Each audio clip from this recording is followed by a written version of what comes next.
thank goodness there's a lot of other history I need to talk about. In 1983, three big things happened in mass media that would affect how Nickelodeon proceeded into the future. So let's talk about them, one at a time.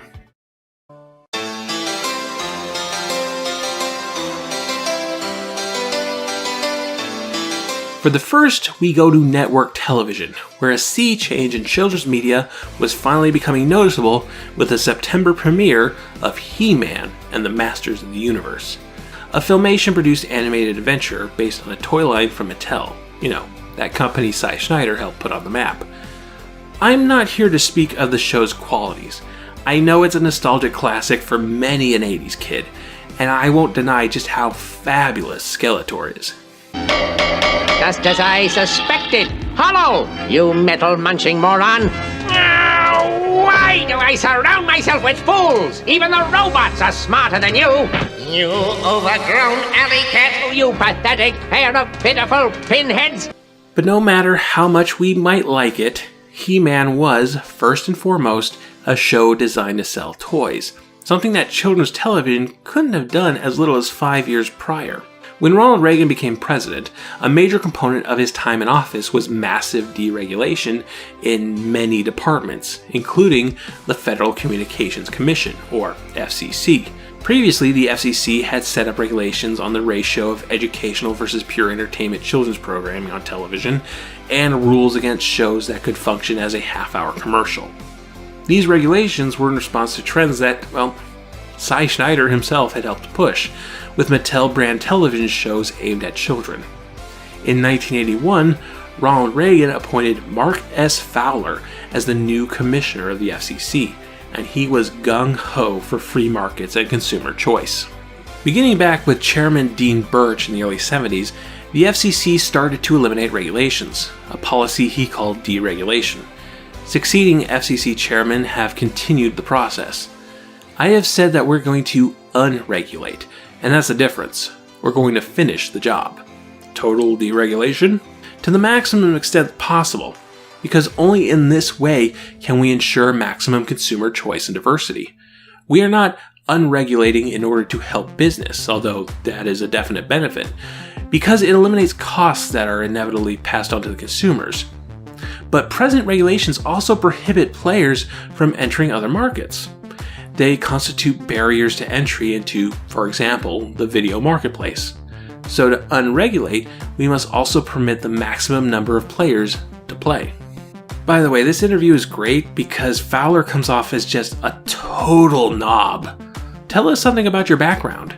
I'm a US taxpayer and a former fetus. I like to add that. That seems fashionable nowadays. It was through Fowler's, unregulations that a show like He-Man and the Masters of the Universe could come to air. It wasn't the only toy-based show in 1983. We also saw Saturday Supercade, Dungeons & Dragons, and, Rubik the Amazing Cube? My name is Rubik. But it was the success of He-Man that really opened the floodgates for properties like Transformers, G.I. Joe, Rainbow Bright, Thundercats, My Little Pony, and the Teenage Mutant Ninja Turtles to come in, just as getting the latest hot toy became a critical holiday marketing strategy. Remember when I mentioned Cabbage Patch Kids earlier? Large demand and limited supply had people getting violent so that they could acquire one of those toys for Christmas. Suddenly aware that people would give each other black eyes over toys, deciding what toys became popular was a vital strategy, and being able to influence that with the new powers gifted to toy companies by the FCC pretty much determined what 80s kids would be watching for the next decade. Again, not saying that there's not good television in all this mess, but toy sales came first. So what did that mean for Nickelodeon? Directly? Not much, as cable-exclusive television sat largely outside those FCC regulations anyway. But the rise of toy-driven Saturday morning blocks made Nickelodeon a more distinct alternative to mainstream children's television. A non-commercial educational children's channel was seen by some as the answer to all this madness, not the least of which was Peggy Charon, the founder of Action for Children's Television, or ACT, a national child advocacy organization. In the late 60s, Charon led the charge of industry lobbying and political pressure that helped get those regulations passed by the FCC in the first place. Treat Kids TV with TLC, tender loving care. Take the time to talk about what they see. Take the time to look within too. Take time to help choose what they see.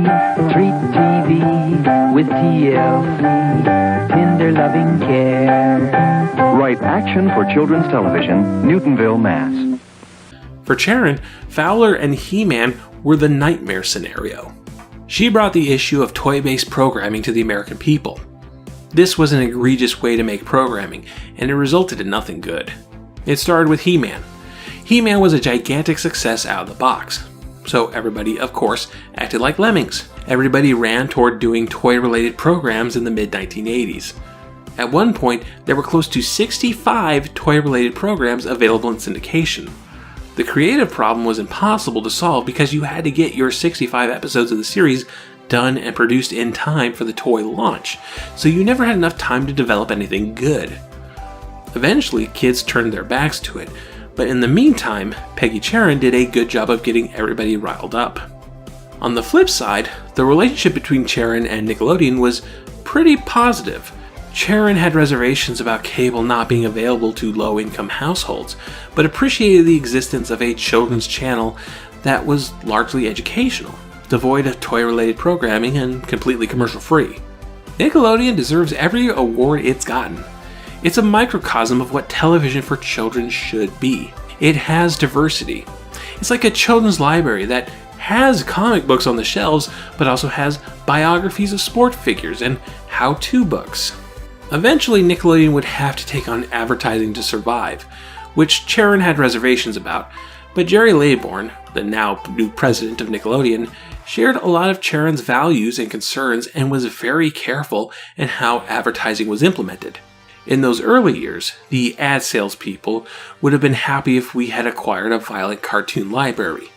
But we always had more revenue on the affiliate side than the advertising side, and so we could always say to the advertising side of our business, we can't do that because of our commitments to our affiliates. It helped us stay on the side of nonviolence.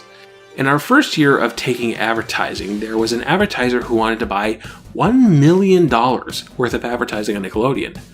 You have to understand that our entire budget was $3 million, so $1 million worth of advertising time would have meant wall-to-wall ads for a product called Laser Tag, a game where kids put a shield on their head or heart to register hits. The advertising was incredibly violent. Boy, I didn't want to do that. I didn't want to go in that direction. We were trying to keep the trust of parents, the Peggy Charons of the world, and the cable affiliates. American families are lucky to have Laybourne in charge because she cares about choice and diversity, about role models for girls, about getting kids involved in helping the planet survive. Within the limits of a commercial system, she makes that channel as good as she can. Jerry Laybourne's legacy as president of Nickelodeon is mostly tied to her efforts in research and focus groups and finding out exactly what children were wanting in television. But children aren't the ones who buy cable packages. Parents are. And even after Cy Schneider left and the channel started shaking off its green vegetable reputation and they started airing commercials, Nickelodeon still had to sell itself as being good for children. Only this time it was good for children not because it was educational, but because it wasn't He-Man.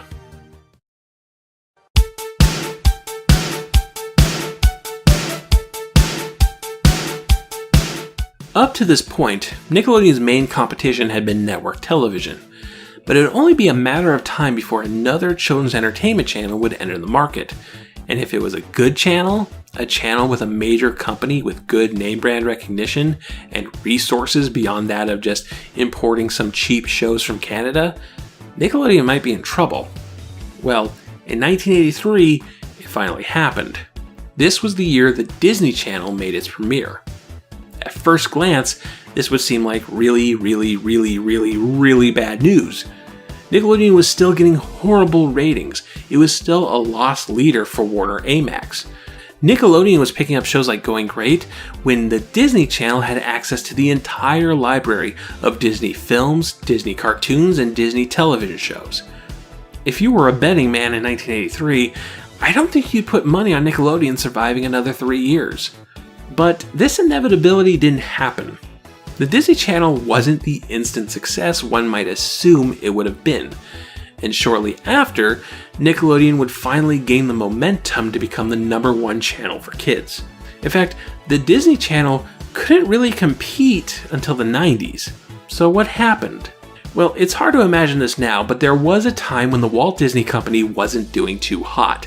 After the death of Walt Disney in 1966, there was a gradual decline in box office sales for Disney films, including some failed attempts at grabbing the teenage demographic post-Star Wars. And talents like Don Bluth were leaving the company to show them how it was really done, dang it. There were even a few attempts at hostile takeovers of the Walt Disney Company. God, that feels like a bizarro time compared to today, but it's true. 70% of the company's income was coming from the theme parks. And besides from expanding the new Disney World in Florida, there wasn't a solid game plan for what direction the company should go in. The idea of a Disney brand cable channel had been floating around as early as 1977, but it kept getting turned down so that resources could be focused in the development of Walt Disney World and the new Epcot Center. There was an honest attempt in 1981 by forming a joint venture with the Westinghouse Broadcasting Company, or Group W, but this fell through when Group W realized, wait, you want us to pay half of the production costs, but are giving us virtually no creative control? Screw that. And they backed out. Finally, Disney got their channel off the ground and into cable boxes in 1983. Now, if you're from the Hannah Montana generation, Disney Channel was very different from how it is now. Its main purpose was to be a cable home for all the pre-existing films, television shows, and animated shorts that were sitting in the Disney vault gathering dust. Or, to put it another way, it was a channel of reruns. There were a few original shows, most notably being Welcome to Pooh Corner, a live-action Winnie the Pooh series starring barely animated costume characters. We're members of the Safety Patrol. We're ready when they call out the roll. Piglet! Tigger! Eeyore! Pooh! The Safety Patrol wants you! It was alright. There was also Epcot Magazine, which was a news magazine show that worked as a not-so-subtle promotion of Disney's new Epcot Center, which, again, the theme parks were where they were making their real money, so I guess that makes sense. Epcot. Hey, wait a second. That's the Columbus Goes Bananas guy, Michael Young. Yeah, that's right. It was funny seeing you here. But these shows were the exceptions. It mostly was just movies and cartoons and Mickey Mouse Club reruns. And they put it on premium cable, an extra $10 on top of your regular cable price. Nickelodeon was basic cable. It was cheaper to watch than the Disney Channel. And while it also had some old shows on it, it at least was bringing in stuff from other countries that you wouldn't have been able to see otherwise, like, Going Great. Okay, so Disney Channel. 90% pulls from Disney's archive, slightly more expensive than Nickelodeon, but it's still Disney. Why is this not a good idea? Because the Walt Disney brand was gradually weakening, and their response to that was to take everything under their brand and put it behind a paywall. There was a stretch of time when CEO Ron Miller would not license newer Disney properties to other channels, and I get the impression that stuff they were already licensing out would have been reeled back into the Disney Channel as soon as those contracts ended. It was their first real attempt at the Disney vault trick of creating false scarcity in order to enhance the values of the properties. But that idea doesn't really work under a premium cable model. It framed Disney brand products not as for everyone, for all families, for the American people, but instead limited it to better off households that could afford not just cable, but expensive premium cable.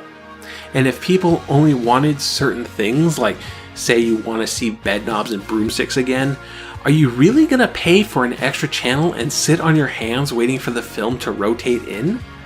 Probably not. If all of this sounds like a horrible idea, then, well, maybe we should be a bit more worried about that Disney streaming service that's coming up soon. I don't want to give the impression that the Disney Channel wasn't profitable at the beginning. It was available in all 50 states with an estimated 1.75 million subscribers by 1985. But profitable and successful are not as synonymous as you might think. Although the service had nearly 1.8 million customers, the cable operations was losing a large number of customers it was signing up. The Disney Channel, in short, was suffering from a condition that the industry calls churn.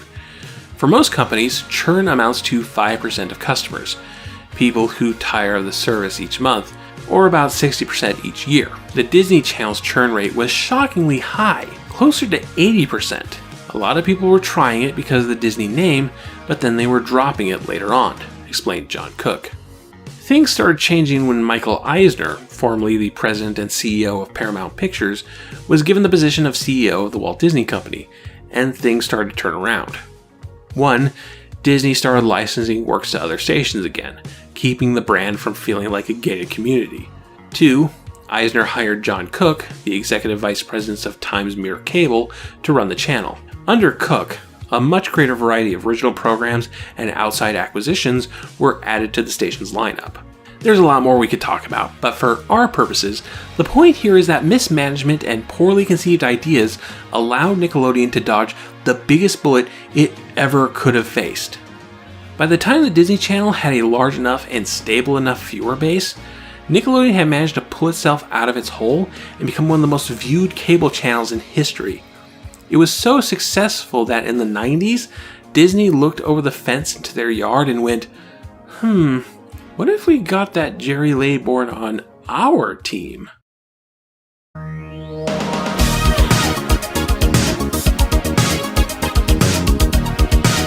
One of the first big names in video games was Atari. Atari first created the Pong arcade cabinet, which became the first commercially successful video game, and then the Atari Video Computer System in 1977, which popularized cartridge-based home video systems. However, only 6 years later, things were looking apocalyptic for the company. The market was being flooded with rival consoles. Games from third-party developers were making more money than Atari's own original products. And then, these two games happened. The home console port for Pac-Man and the official license game for E.T. the Extraterrestrial. Both games are infamous for their low quality, but bad games were nothing new, even by 1983. The problem was that Atari massively overprojected game sales for the 1982 holiday season. For E.T., upwards to 3.5 million cartridges remained unsold, gathering dust in warehouses, leading Atari to quite famously bury a large amount of unsold cartridges and gaming equipment in a landfill in New Mexico. For some, this was the defining moment of what became the video game crash of 1983. Video game revenues plummeted by 97% between 83 and 85, and it might have been the end of video games as a medium in North America, if a little company from Japan didn't swoop in to save the day. Atari didn't survive. The company went defunct in 1984, and its assets were blown to the wind. But what does that have to do with Nickelodeon? How could the failure of a medium completely separate from cable television affect them? Because Atari was owned by Warner Communications. Warner had purchased the company back in 1976, and was the major benefactor of the boom of the video game market. Between 1976 and 1981, Warner's sales went from $775 million to nearly $4 billion, thanks in large part due to the video game industry. And you can bet there was synergy among Warner's operations. Here's a 1982 episode of the Nickelodeon-created series Against the Odds, with footage from Atari's version of Space Invaders. The advanced technology that grew out of the space program is responsible for all kinds of other byproducts. The mini-computer, the digital watch, satellite communications, and even... Despite a changing America, the moon landing will stand forever as one of the grandest moments in the history of exploration. And here's a Nickelodeon-produced 1982 episode of You Can't Do That on Television that's all about how these kids can't stop playing the critically panned Atari version of Pac-Man. Hey, Moose, you're on the air. Yeah, later, Rod. I'm on a roll. Moose, there's a show to do. You gotta do the intro. Yeah, I'm not now, Rod. The Ghostly Quartet are after me. Moose, if you don't tell the folks out there that this show is about addictions, we are going to... What do you mean addiction? Well, like Rubik's Cubes, soap operas, and video games. Video games? Oh, come on. Who would be addicted to a video game? Look at that. Now I'm going to have to start over. Cooper Chesty, look what I've got for you, a Pac-Man game. Boy, a Pac-Man game. I love Pac-Man. Lisa, come on. You're supposed to make the little man run around the maze and eat all the space wafers. I can't make it do that. We're both on the same diet. You can't do that on television has been an Eat 'em Up production. These are not coincidences. Warner's cross-brand marketing game was strong. And when video games failed, Warner failed. For the first time in years, Warner Amax reported losses in the final quarter of 1982. And in the first 3 quarters of 1983, it lost $424 million. Warner Amax's cable operations were still not making the money they needed to make, but that was okay for a while because video game profits were making up the slack. They thought they were richer than they were. They wouldn't have gotten into as deep a hole at Warner Amax if they didn't think they could have afforded it because they were making so much money at Atari. Without Atari, they wouldn't have been as aggressive and have lost as much money. They would have cut their losses earlier. Without Atari's early success, Nickelodeon, which was a lost leader right out the gate, probably wouldn't have lasted more than a year or two. Likewise, without Atari's continued success, the still failing channel was at risk, along with all of Warner's other cable operations, even MTV. Warner Communications' partnership with American Express resulted in a $875 million line of credit. Not funding, but credit. That was owed. In order to tighten belts, 1,500 of Warner Amax's 4,000 employees were let go in early 1984. Stuff had to be done, assets had to be rearranged, and hard decisions had to be made. For example, remember the movie channel? The station that began as a premium channel called Star Channel, which was on when Nickelodeon went off the air at night? That wasn't working out, so Warner Amax looked to form a merger between the movie channel and Showtime, a premium movie channel owned by, drumroll please, Viacom. Yes, this is the point that Warner started up business relationships with Nickelodeon's future owners. The story of how Nickelodeon ended up with Viacom is a video unto itself, so we'll pick that story up later. But this is when the ball started rolling. There's a direct line of causation.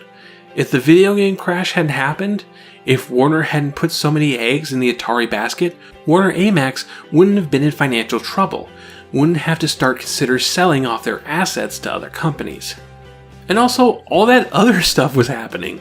Nickelodeon is and was a lot of things, but one thing it's never been is unconnected from all the complicated market and political systems that run our media. If the Reagan administration hadn't gutted the FCC regulations, if Disney had been more on the ball with their channel, if Atari hadn't overestimated how many people would want to play their E.T. game, we would be talking about a very different channel.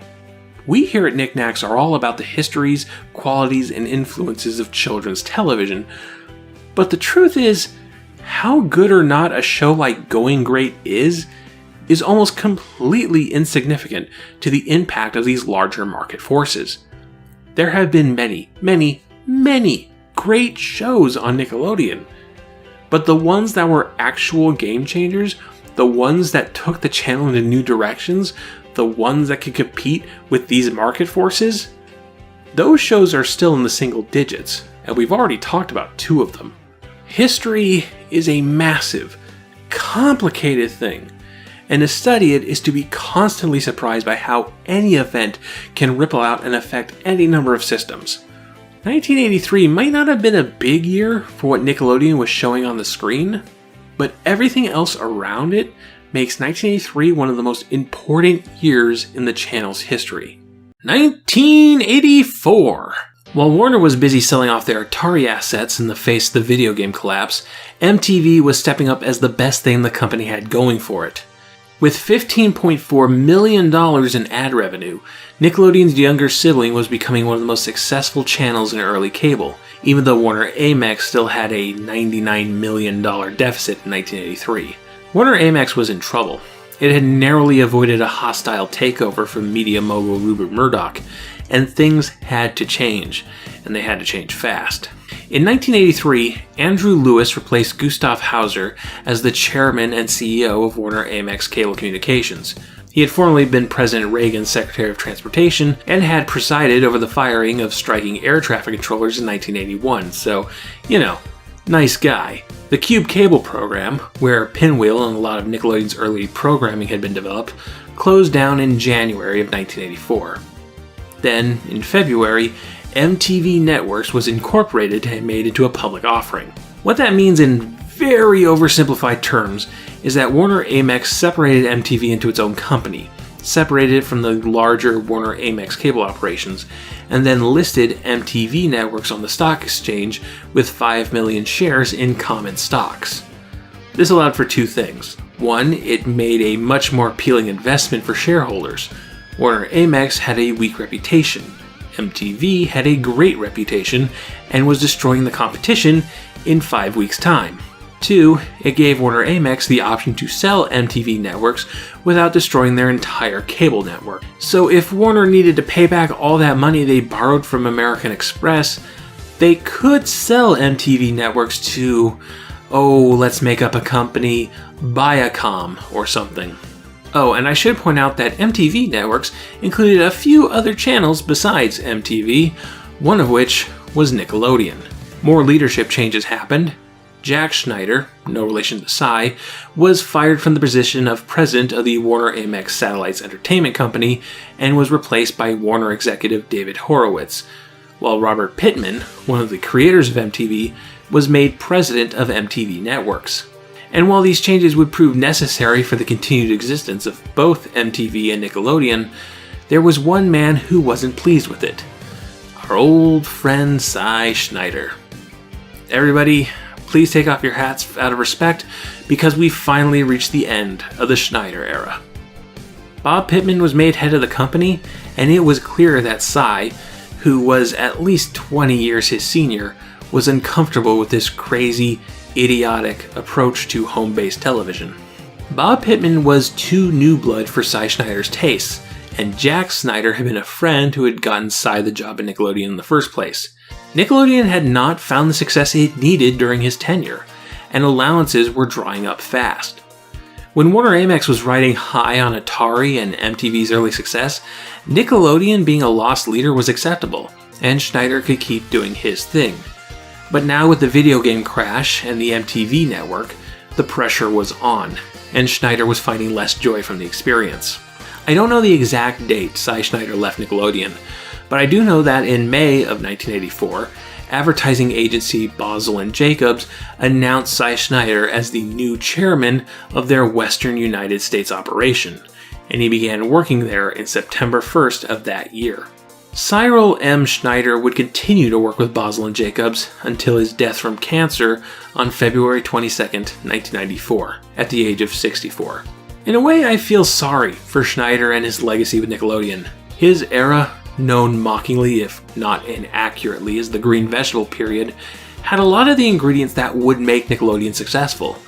He was the one who signed off on You Can't Do That on Television, after all. He managed to bring in a lot of quality programs, even if they didn't make the channel popular.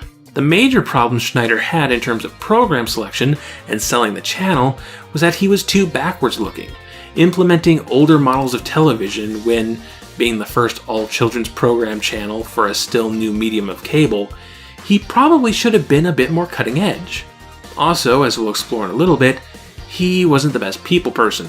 So Schneider was out before the year was half up, and a position needed to be filled. Geraldine Laybourne had been Nickelodeon's programming manager since 1980, coming in about the same time Schneider did. Her background hadn't been in entertainment, but education. Before Nickelodeon, Laybourne had been a private school teacher, then started a non-profit called the Media Center for Children, whose goal was to work with teachers in developing media-based curriculum. In 1978, Jerry Laybourne teamed up with her husband, Kit Laybourne, and animator Eli Noyes to form the production company Early Bird Specials, whose goal was to get independent filmmakers on television. So our first project was with Nickelodeon, and we did 2 pilots for Nickelodeon in 1979, and they were very esoteric and very way out there. I still don't think the world was ready for them. Nickelodeon didn't buy her shows, but instead offered Jerry Laybourne the program manager position, a role that would primarily have her finding potential acquisitions for the channel and pitching them to Schneider. While Schneider had the final decision, it's fair to say that some of the most iconic shows of this era, like You Can't Do That on Television and Today's Special, probably would never have passed his desk without Laybourne. Laybourne quickly became frustrated with what she felt was a lack of ambition and mismanagement of the channel. The goals for Nick were so low. The expressed view was that all we should worry about was being on time and on budget. There was no notion that we should be trying to figure out how to relate to kids, or delivering something to them that they couldn't get anywhere else. There was no recognition that we might be able to turn the network into something terrific if we worked hard enough and were creative about it. With Schneider leaving his post before the summer of 1984, someone needed to fill in the role of head of the network. The transition between Schneider and Laybourne wasn't immediate. Warner Amex wanted to shop around for a little bit, but in the meantime, Bob Pittman gave Laybourne a temporary promotion, putting her in charge of the first network for kids. One of the first things Laybourne did was to get everyone who worked for the company into one room. Schneider had run things in a hierarchical system, where departments reported directly to him but had very little communication with each other. There were no group meetings, so nobody knew what everyone else was doing. The whole hierarchical system is built upon the belief that if one person is up, another person has to be down. I would have meetings with Cy Schneider, but what they were really about was him showing how much smarter he was than me. I would always leave those meetings deflated. I could feel my effectiveness and motivation drain out of me as a result. So I figured that if I felt that way, the impact on people who were not as confident must be devastating. What you really had then was the boss creating this environment in which people had low motivation. Plus, they were so afraid of making mistakes or looking foolish that they were too inhibited to be creative. So Jerry Laybourne's first order of business as the person in charge: get everybody in the same room together and talk about the future of the channel. The first thing that was really great that we did was I actually took everybody who was currently at Nickelodeon at the time, 20 people, and I just took them off site for a day and said, okay, we've been here for 3.5 years. We've seen what we've done. We know what's right. We know what's wrong. Let's just get it up on the board. Let's analyze this. Let's figure out, what do we want it to be? And in the course of that period of time, which was a very intense summer, we actually ended up shaping what Nickelodeon was going to become. It was a very, very profound summer, and some of the people who were there didn't want to get on board and couldn't get on board and couldn't be flexible with us, and they ended up leaving. So we were down to 15. So the Nickelodeon crew was trimmed down to the bone, but everybody was now on the same page, and a game plan for Nick's future was developing. So a few of the people on Team Laybourne: Debbie Beese, the 28-year-old Senior Vice President of Programming; Jeffrey Darby, co-writer of You Can't Do That on Television, now promoted to Senior Vice President of Production; Scott Webb, a transplant from the movie channel and the now creative director; Ann Sweeney, the manager of programming service and commercial clearance, more on that in a moment; and Linda Kahn, the new director of acquisitions. You'll see her name pop up a lot because a part of her role was to send out promotional quotes to newspapers. Another change Nickelodeon made that year was the introduction of advertising.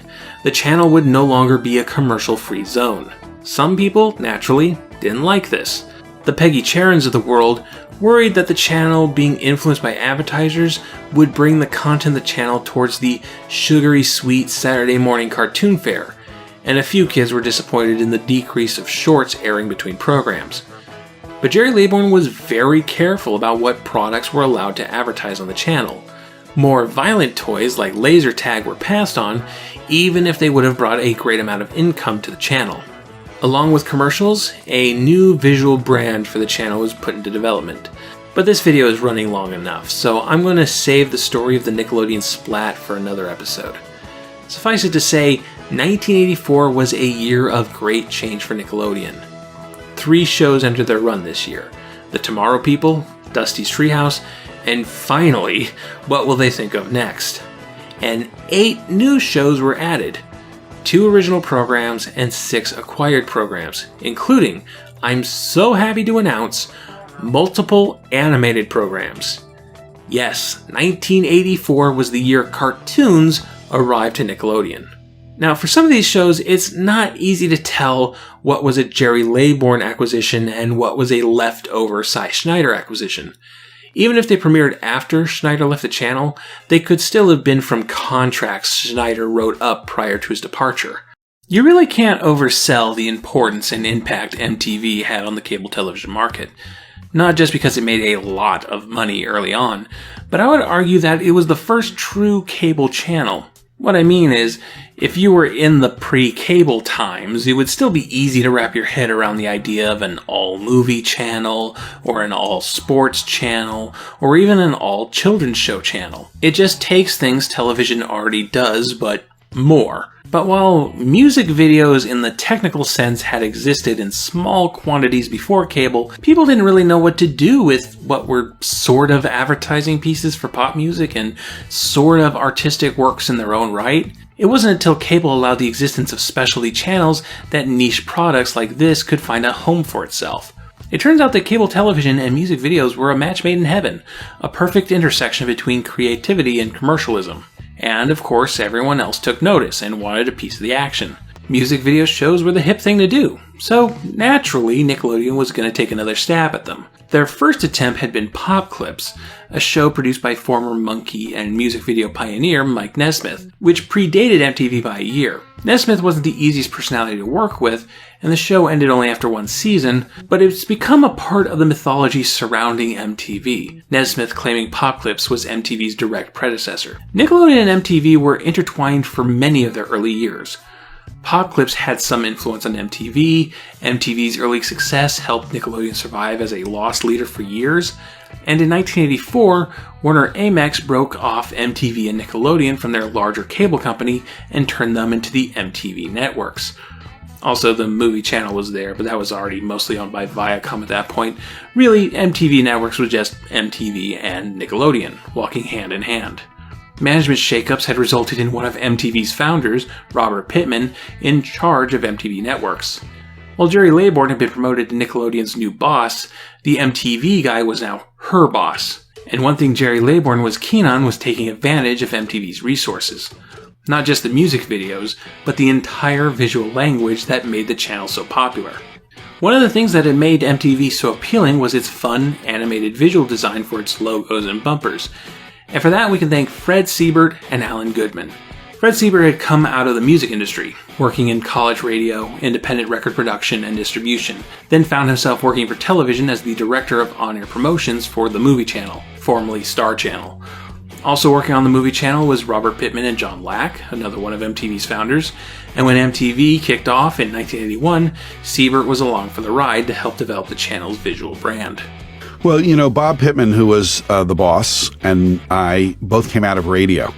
And radio at the time was a much more highly competitive thing than television. So in order to compete, radio stations had to develop personalities. We didn't call them brands in those days. They were personalities. So Bob and I came out of radio, and because we were doing music on television, we instinctively understood, not consciously necessarily, understood that our music station on television had to have a personality too. That was natural to us.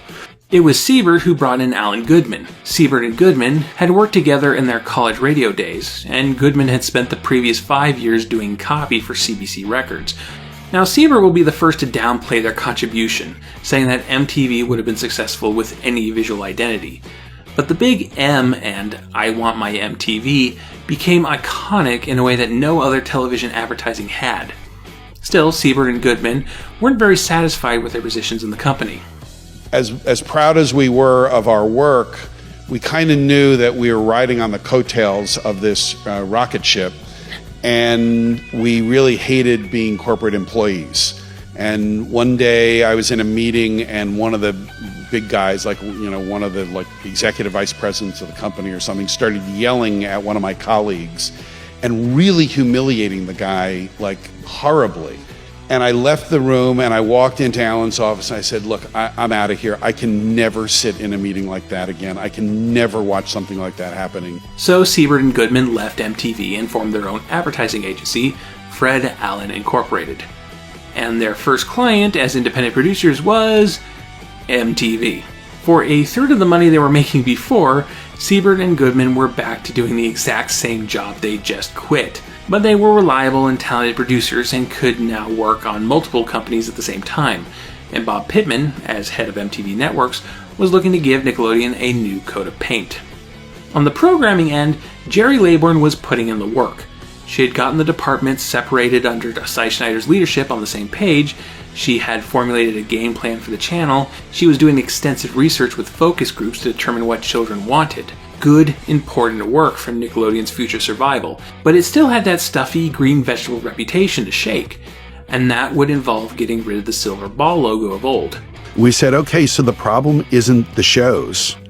The problem is what you're telling people about the shows. And what was the common format of the television world at that point was when the shows aren't running and the commercials aren't running, there's promos that are saying, watch this show, watch it at this time, watch it now, it's great, it's fantastic, watch it a new episode.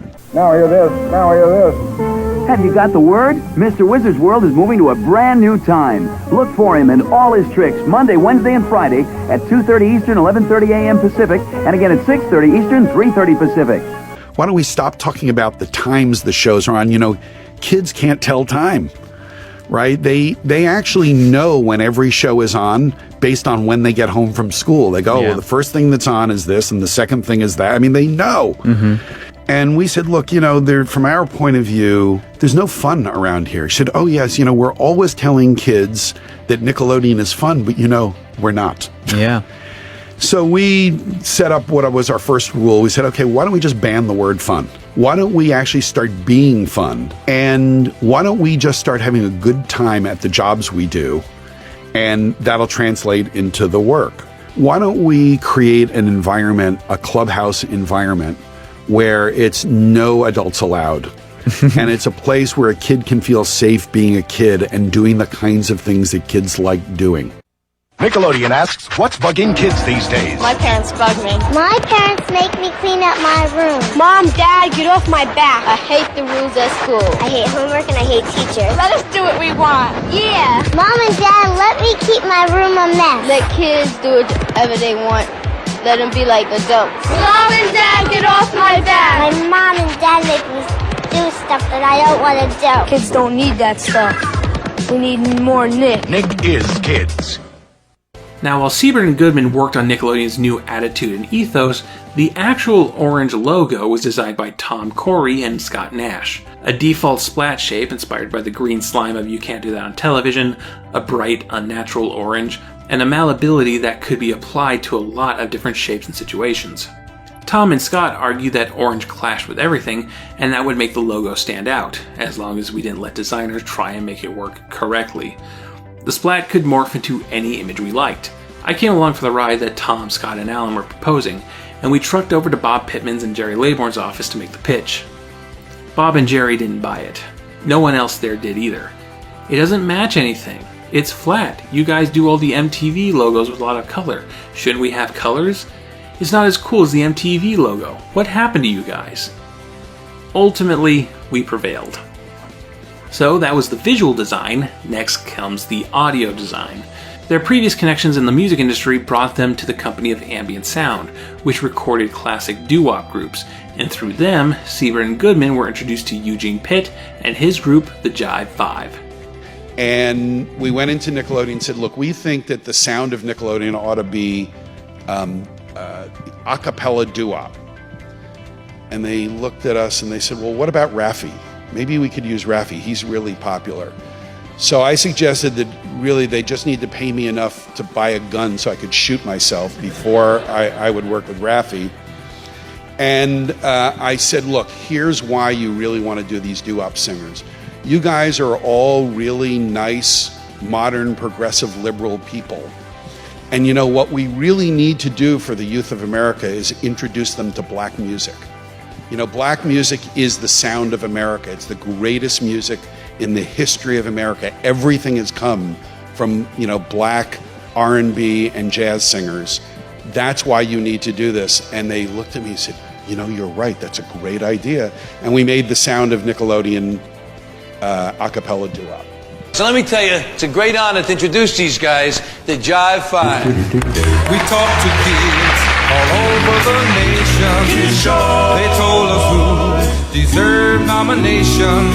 Kids cast their ballots at their favorite store, or sending letters of whom they're voting for. Nick has the only show where kids could see who the winners are in every category. Can you believe it? Kids' Choice, Kids' Choice, Kids' Choice. So they got their no adults allowed clubhouse attitude, they had a flexible visual design, and the smooth tones of the Jive 5. While we'll see the full effects of this come Nickelodeon 1985, this was the final step that would launch the channel from the bottom of the ratings to being the most watched channel in cable television. Nickelodeon's new on-air look takes an approach that encourages unending variety both in sound and on the screen. To understand it, one only has to look at a child at play to see the kind of creative thinking that we were trying to keep up with. Nickelodeon's past success in programming is based on staying in tune with kids' changing interests and habits. Our new channel concept draws from that bank of knowledge. The transition wasn't automatic. For a time, both the new Orange Splat commercials and the old Silver Ball commercials were both airing. The Silver Ball was still being used in sign-offs when the channel switched from Nickelodeon to the new rebranded Arts and Entertainment Network, for example. And one area where this transition can be seen is in the visual design of Nickelodeon's new music video show, Nick Rocks Video to Go. Nick says you've got it coming. Beginning in June, Nick Rocks Video to Go. 30 supercharged minutes of hot video and super surprises from the channel that's gonna rock you. If you can handle rock and roll, you can handle Nick Rocks Video to Go. Saturday at 10 a.m. Eastern, 9 Central, and Sunday at 12:30 Eastern, 11:30 Central. And best of all, you can tell your friends that you saw it on Nick. And then there was Raffi, but I don't think Nickelodeon aired any Raffi. Really, they just need to pay me enough to buy a gun so I could shoot myself before I would work with Raffi.